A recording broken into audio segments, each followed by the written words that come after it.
Catalina and Craig Smoak.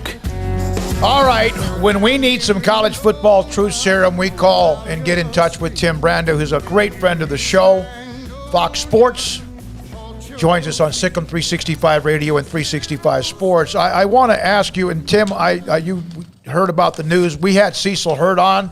It's weird because I asked him to come on the show this week about Alabama and Auburn, and then just saw from Aaron Suttles that he passed. Your thoughts about Cecil Hurd?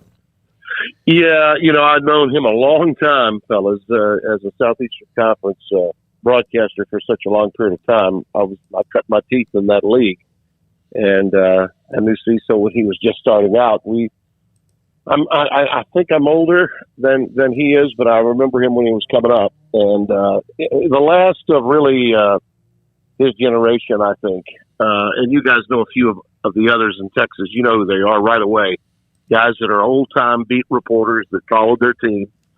But when you're in a place like Tuscaloosa, Alabama, and there, the Tuscaloosa News, he was it. I mean, if you really needed to find out what was going on, he was the source. I mean, you knew that's the call you had to make. I tweeted out yesterday when I knew he was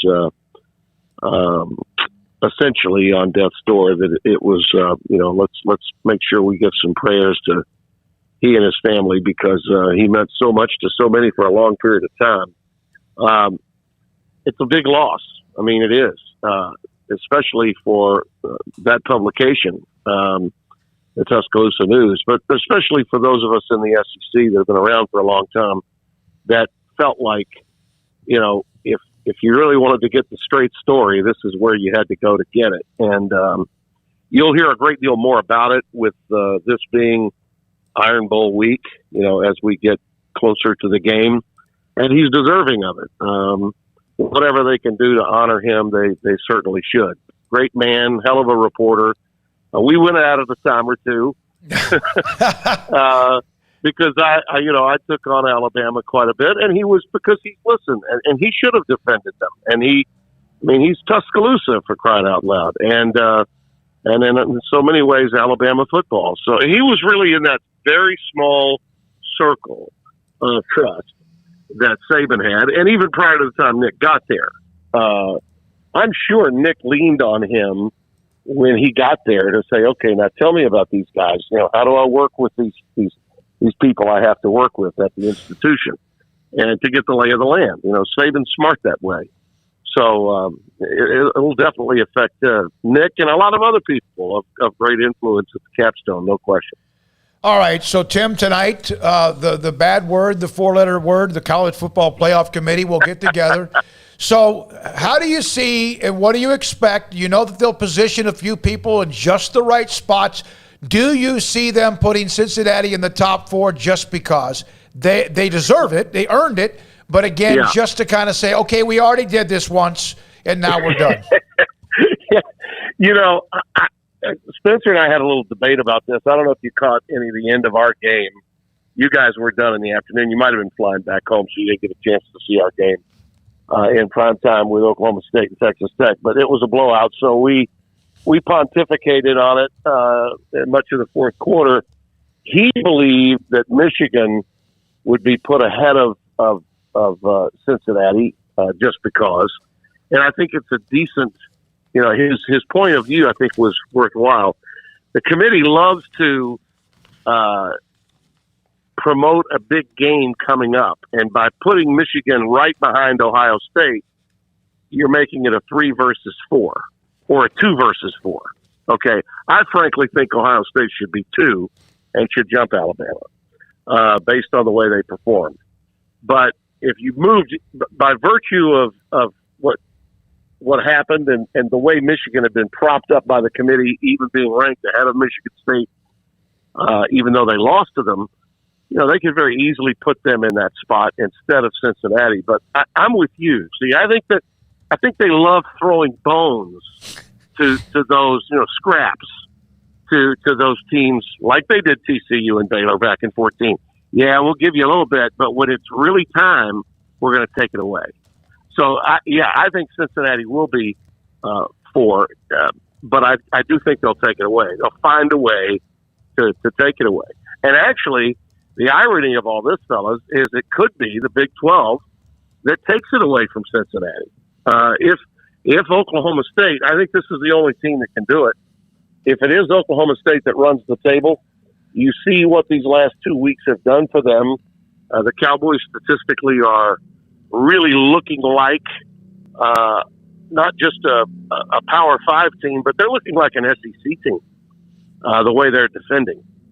And if they were to beat Oklahoma, and whether it's you guys that are in the championship game, which I think it could very easily be a rematch with Baylor, or I personally think that if they win out and they get to 12-1, Oklahoma State could be a way of getting Cincinnati out of there, and they could still at that point say, yeah, but they're not pure playoff privilege. This is a reach. No, we didn't let Oklahoma State in when they went 12-1 in 2011. So look what we're doing, and they probably want to get gratitude for doing it. That's what jumps into my head. I'm going to say Cincinnati, even though Spencer believes it would be Michigan, but I would think it would be Georgia, Ohio State, Alabama, Cincinnati, 1, 2, 3, 4. Spencer would vault Michigan up there, and he may be right. Just to promote, a better ranking for the game coming up, they might do that with Michigan. It really doesn't matter at this point. What does matter is what's going to happen at the end. And as I've told you guys, I think over and over again, an Alabama-Georgia SEC title game with Alabama losing on a field goal, on a walk-off, or anything remotely competitive, 2-loss Alabama gets in. 2-loss Alabama gets in. And what will be interesting is if Georgia remains 1, which they should, they will. They won't put Alabama 4, really. They won't put them 4. They'll somehow, if they get in. No. Yeah. No, they would put Alabama 3. Yeah. They'd find it, which is exactly, if you think about it, what happened. It was TCU, wasn't it? That was Baylor 5 in the final. TCU was 3 and Baylor was 6, I think, even maybe 5 or 6, and then they dropped them from 3 to 6. Yeah, yes, they dropped them from 3 to 6. But Baylor wound up in the 5 hole. Yep. in the last standings that were given. Yeah, and I could see a big Alabama jump. Sort of playing the role of Ohio State, which is what they did, in 2014. You can certainly do the same thing with Alabama.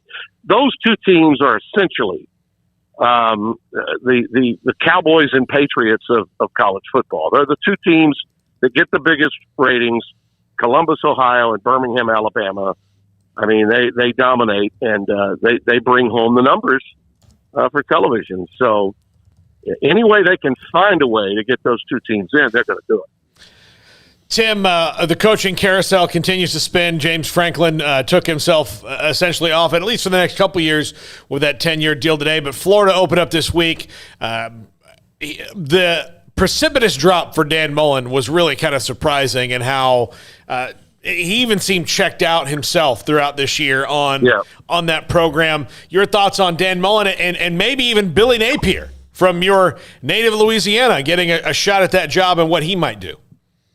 Yeah, I think the big, and I know your fans don't want to hear this, but I do think that Napier and Aranda are the two hottest names out there right now, at least with the media, because the media is now trying to acquiesce to Jimbo Fisher because he's been so outlandish and so verbose about, well, no, I love it here. Why would I leave here? I got the number 1 recruiting class. So they're trying to acquiesce to this. Many a hot name in the sports writing world nationally is trying to acquiesce. And I still don't think that's going to be the case. I still think Jimbo is going to be made to say no, and made to say no multiple times after this weekend. And just so happens, where's A&M going to be this week, right? Mm-hmm. So it's going to be quite a soap opera. With that being the final game in the Southeastern Conference, and the wheels are turning big time. I believe, and I especially felt this way after seeing your AD and talking with him in the radio booth with John the other day when I was doing the TCU game. I do think Aranda's wired differently. I do think he's more likely to stay at Baylor until he achieves his goals that he currently has with that program. And I don't know that he's going to get to the opportunity to achieve all those goals quite yet. So I believe he is wired a little differently and will stay. Napier is a different story because a lot of people thought that he was turning down all these jobs, the Mississippi State job, the Auburn job, the South Carolina job. Some implied that Tennessee was open. I don't think that was ever formally given to him. I don't think he got an offer there. But a lot of people thought he wanted the LSU job. And frankly, with some of what I've been hearing down in South Louisiana, I think he may be like, well, hey, if you guys just think in a condescending tone towards, me being at, Louisiana Lafayette, well, then I'll just go to Florida and take it out on you. Or he could go west. Some jobs are probably going to come open in the west beyond just the USC job, which I don't need to tell you is also where Aranda's been mentioned prominently as well. Billy, I think, would like to go out west. I think he would love an opportunity to be in the Pac-12 if it's at the right school. He's got some family out in Arizona, so that the potential of that is there. But I do think the hottest names, at least in media for the last 24 to 48 hours, probably in order, would be Napier and Aranda, and that's because of what happened with not just PJ Fleck now getting a contract extension, a lot more money, but also what happened with Mel Tucker and what it happened today and was just announced with James Franklin at Penn State. So there just aren't enough big names out there to fill all these big vacancies. Mm-hmm. Something's got to happen that's a little outside the box to shake things up. There's going to be a jaw-dropping hire, and my money is on Scott Woodward at LSU to get that done. He's done it before. He got Coach Pete to leave Boise, a place that it looked like he would never leave, to go to Washington. He got Jimbo to A&M, and I think that he could pull lightning out of a bottle again. That's the only way for these names to shake out in a manner that you think they probably should. But I do think the dominoes do begin falling with whatever happens at LSU. I think that's the best job. And I don't say that because I'm from Louisiana. I don't. I say it because I really believe it. I think the best job available is the LSU job. You've had 3 national titles with 3 different coaches in the last 18 years. 2 of those coaches were fired. Okay, and the other is the GOAT. So you got to say that's a job where you can get in there in a short span of time, win not just a national title, but multiple national titles if you're up to it. So, and that's the other thing. I do believe that the A&M job changes the moment, and I know they're down right now, but the moment Texas gets into the SEC, that A&M job takes on an all new meaning, all new feeling, and that's something I think Jimbo's going to have to be thinking about when he goes to bed at night. I mean, hell, he doesn't have to worry about money. He's got to be thinking about something, right? Yeah, absolutely. Yeah, you're right though, Tim. We've talked about that. I mean, the industry is recycled so many coaches at this point and fired guys so quickly that there's just not even enough candidates anymore to be able to fill these jobs. But at least in terms of the people we know about, right? The coaches that have the pedigree that you would think would make them look good to the pursuers that are out there, these athletic directors, but. The decision by Franklin and the decision by Tucker, and I don't know that he actually signed the contract, but I hope for his sake he did after what happened in Columbus. But I mean, if those 2 guys are off the board, now we're looking at potential upsets out there. And there could be some guys that we haven't thought about.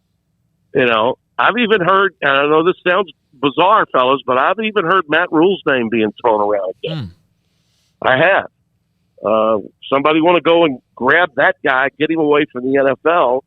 Maybe he's had a taste of it, knows that he can be successful, but I mean, I don't think you have to work as hard in college as you do in the NFL, fellas. I mean, I really don't. Mm-hmm.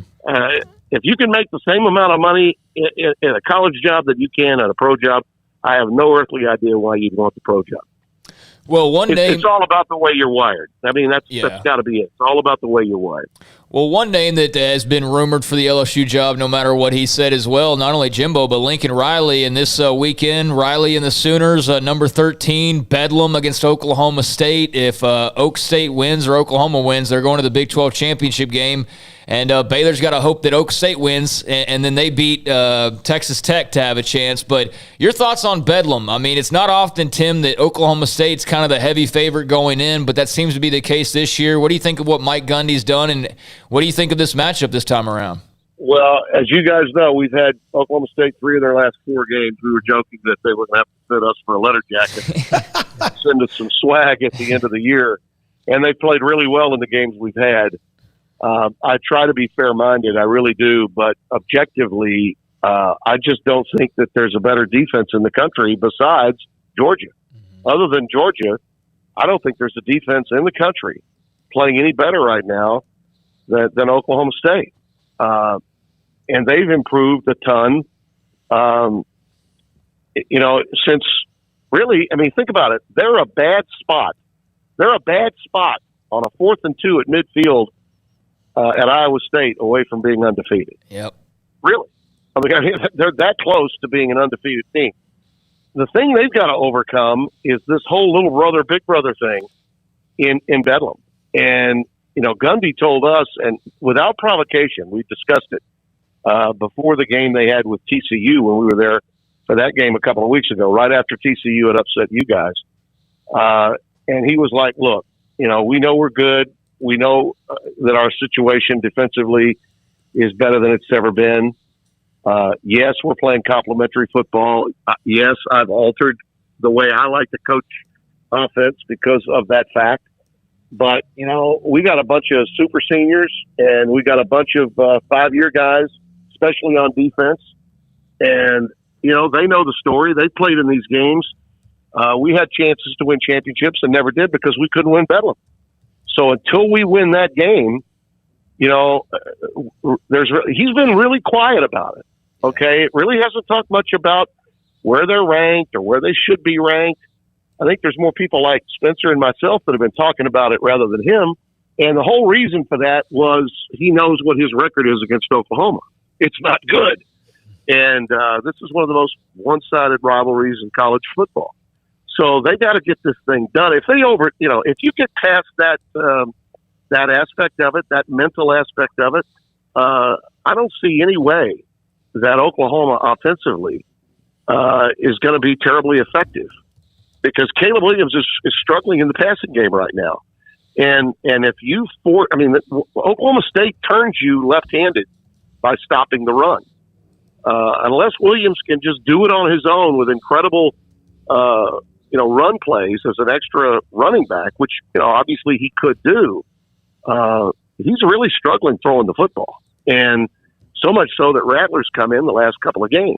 And, if you get to that point against Oklahoma State, I think they're good enough offensively to score enough points to win. I mean, they're not great shakes right now, but they are playing, I think, much more consistently. Spencer Sanders is not turning the ball over. So I think the Cowboys should win the game with relative ease. I really do. And that should set it up for you guys if you can take care of Texas Tech. And we've got a rematch there. That's how I see it. Okay. I've not thought that Oklahoma defensively was good enough to win a Big 12 title all season long. And I've not seen anything to change my mind. Tim, we're up against the break, but I want to ask you one more thing. I know that this drives you crazy. It always has been very, very quiet how the SEC sticks non-conference games near the back end of their schedule. I saw you went off a little bit on that this weekend with the games. Yeah. It's not that you don't think those teams should get money games. It's that when they play those games. Is that what you're saying? Yeah, and getting away with only playing 8 conference games in so doing. one of the reasons why we have this 14 playoff is because Mike Slive drew a line in the sand and said, yeah, we'll go to 4, but it's got to be the 4 best teams. It can't be the champions of conferences. You can make being a champion of a conference a point of emphasis, but it still has to be the 4 best teams. And he did that with the understanding that he was not going to change and go to 9 conference games. And every other league, I think maybe other than the ACC was playing maybe 8. I think that was the other league that was playing 8. Everybody else went to 9 games. And I mean, they absolutely are just arrogant about it. They have 2 awful weeks of games, and I'm watching every network running highlights of these games. No one is saying a word about why in the hell is Charleston Southern playing Georgia. I mean, in November. I mean, they're not even raised the point. I mean, clearly bat phones have been ringing from the suits at certain networks to their broadcasters. Hey, man, don't go there. Don't bring that up. Well, they're not going to tell me what not to say. I'm going to say it as it is. I'm going to say what I see. And it's garbage that they do it and they get away with it. That's the amazing thing to me, is that it's a college football dirty little secret. At least in Louisiana, they'll play the schools within the state, like McNeese State or ULM, where I went to school and played LSU last year. Played them pretty well, by the way. A couple of plays here or there, they might have had a chance to win the game. But it's just wrong. It's fundamentally wrong. And whatever we do moving forward with expansion, there has got to be some unification. I've been crying for a czar for college football for a long time. Well, it's clear that the egos of the conference commissioners won't allow for that, but at least they can get together and say to one another, okay, fellas, we need to have the same number of conference games, same number of non-conference games. Those games need to be played to fulfill a schedule and also to keep their brethren playing at lower levels, in business. Those are games that are funding athletic departments at the group of 5 and at the FCS level. So I have nothing against the games being played. It's when they're being played and how the media is complicit with, at times when, we're playing games in November that are meant to be remembered, and these guys are getting, extra open dates with pads on. I mean, that's what this is. And it's just fundamentally wrong, and I'll continue to point it out until the cows come home. It's just like the situational ethics that you're going to be watching tonight. Okay? They will come up, they being the committee for the Invitational, with some cockamamie response that deserves a follow-up that is, rude, crude, and maybe unacceptable. But unfortunately, my colleagues over at ESPN can't go there. They can't say what they're seeing the way we can, and I will until we see expansion or until we see cameras in the committee room telling us and showing us why they're doing what they're doing. I think I would faint if I heard anyone, our colleagues at ESPN say, "Did you just say?" And then whatever repeating they just said. That the games faint. only play a partial role like last week. That deserved to be raked over the coals. I'm with you, Tim, all the way. Yeah. Timbo, thank you, man. Appreciate your time as always. Always appreciate it. Well, you know how much I enjoy coming on. Anytime. You guys keep sicking them and keep smoking them. Thank you very much, man. Appreciate that. Tim Brando, Fox Sports, always with insight. Not everybody agrees with him, and he's okay with that, and we appreciate his time as always. I wanted to pass this along real quick. Going on with the passing of Cecil Hurt, Greg Sankey, SEC commissioner, has come out with a statement in regards to Cecil Hurt's passing. Said, "I'm saddened to learn of Cecil Hurt's passing. Cecil was a leading voice in telling the story of the SEC for 4 decades. The relationships he built, his credibility with readers, his clarity in communication, and unrivaled wit made him a pillar of his profession. R.I.P. Cecil." So that was from SEC Commissioner Greg Sankey. All right, thank you. That's sad. It's amazing the timing of that with the pneumonia and also in this day and age with most likely some perhaps complications with COVID as well, but that's not something that I know for sure. When we come back, John McClain, Hall of Fame writer,